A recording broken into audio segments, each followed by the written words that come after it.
Magandang araw mga mag-aaral. Ako si Ginoong Maestro Jonel D. Arzaga at kayo ay nakikinig sa Filipinotes. Salitang may diwa, mensaheng may bisa.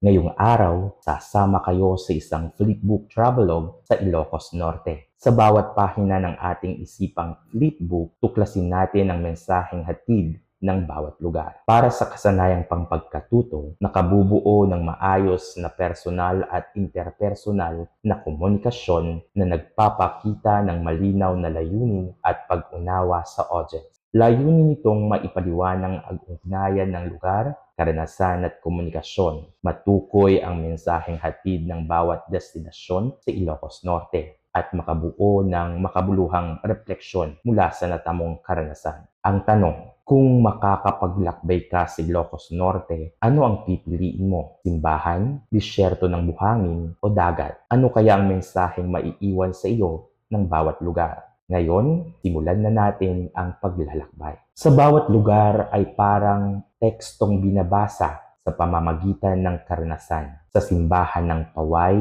ang nagpapakita na ang komunikasyon ay nakikita rin sa kasaysayan at pananampalataya kahit walang salita. Habang ang sand dunes sa saya at kaba ng pagdausdos, natutuhan natin ang di-verbal na komunikasyon ng emosyon. Sa pakikipag-usap sa lokal sa bayan ng San Nicolas, nalaman natin na ang kultura ay buhay at patuloy na naipapasa. Samantala, ang Bangi Windmills ay sumisimbolo sa pag-asa at pag-unlad, ugnayan ng kalikasan at teknolohiya.